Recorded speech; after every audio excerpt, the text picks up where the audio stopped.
నిన్న మొన్న TET exam రాసిన వాళ్ళు సార్ పేపర్ అనేది చాలా టఫ్ గా వచ్చిందని చెప్తున్నారు. ఒకటి చెప్పండి, టఫ్ గా వచ్చిందంటే పేపర్ మీ ఒక్కరికే కాదు అందరికీ టఫ్ గా ఉందని అర్థం. సో మరెందుకు భయపడుతున్నారు? మీరు భయపడడం తప్పులేదు. మీరు భయపడుతున్నారంటే మీ లైఫ్ మీద మీకు బాధ్యత ఉందని అర్థం. పేపర్ టఫ్ గా వచ్చిందంటే మీకు కాంపిటీషన్ తగ్గుతుందని అర్థం చేసుకోండి. పేపర్ ఈజీగా వస్తే అస్సలు చదవని వాడు కూడా డిఎస్సి లో నీకు కాంపిటీటర్ గా పోటీగా నిలబడతాడు. పేపర్ టఫ్ గా వచ్చినా ఈజీగా వచ్చినా పానిక్ అవ్వకండి. మీరు అన్ని సబ్జెక్ట్స్ అన్ని టాపిక్స్ చదివేసి మోర్ టైమ్స్ రివిజన్ చేసి ఉంటే ఎంత టఫ్ గా ఇచ్చిన పేపర్ మీరు ఈజీగా ఆన్సర్ చేయగలరు. మోర్ దెన్ రివిజన్ అయినా కూడా మీకు పేపర్ టఫ్ గా అనిపిస్తే క్వశ్చన్ ని నెమ్మదిగా 2 times చదవండి. క్వశ్చన్ ని అర్థం చేసుకోవడానికి ప్రయత్నించండి.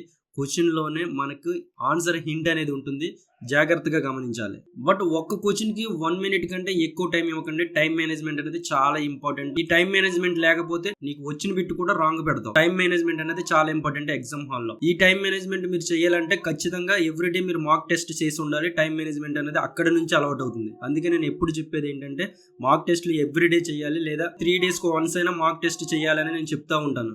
అండ్ మోస్ట్ ఇంపార్టెంట్, ఎగ్జామ్ కి ఎలా ప్రిపేర్ అవ్వాలి, ఎగ్జామ్ ముందు ఎలా ప్రిపేర్ అవ్వాలనే టాపిక్ ఉంది. అది చాలా ఇంపార్టెంట్.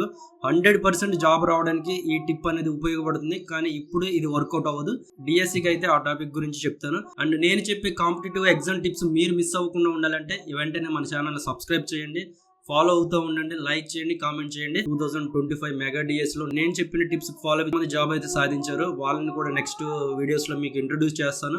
మీరు నన్ను వదిలేసిన నేను మాత్రం మిమ్మల్ని వదలను. ఈసారి మీకు జాబ్ రావాల్సిందే. అసలు తెలియని క్వశ్చన్ ని ఎలా ఆన్సర్ చేయాలి? ఫస్ట్ నీకు తెలియని క్వశ్చన్ గానీ నీకు తెలియని టాపిక్ గానీ వస్తే ఫస్ట్ నువ్వు టెన్షన్ అవ్వకు, పానిక్ అవ్వకు. ఈ సిచ్యువేషన్ నా ఒక్కడిదే కాదు, అందరిది ఇదే సిచ్యువేషన్ అని నీ మైండ్ ని ఫిక్స్ చేసుకో. అండ్ క్వశ్చన్ నీకు అస్సలు తెలియకపోతే టఫ్ గా ఉందనిపిస్తే మాత్రం ఈ ఆన్సర్ నేనే కాదు టాపర్ కూడా పెట్టలేడు అని నీ మైండ్ ని ట్రైన్ చేసుకో.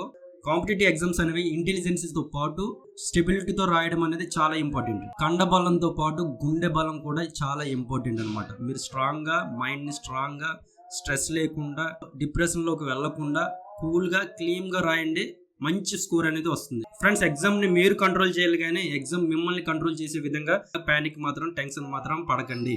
అండ్ ఈ రోజు సండే రెస్ట్ తీసుకోకుండా మీకోసం మీరు పానిక్ అవుతున్నారు, టెన్షన్ పడుతున్నారు, టఫ్ గా వస్తుందని చాలా మంది మెసేజ్లు పెడుతున్నారు. సో మీకోసం అయితే సండే కూడా రెస్ట్ తీసుకోకుండా వీడియో చేస్తున్నాను. సో మీ నుంచి నేను కోరుకునేది ఒక్కటే, మీకు జాబ్ రావాలి. నేను పడిన కష్టాన్ని, నేను పాటించిన టిప్స్ ని మీతో షేర్ చేసుకుంటున్నాను. సో మీ నుంచి వచ్చేది ఒకే ఒక్కటి, జస్ట్ ఒక్క లైక్. అదే మీరు నాకు ఇచ్చే మంచి గిఫ్ట్. All the best.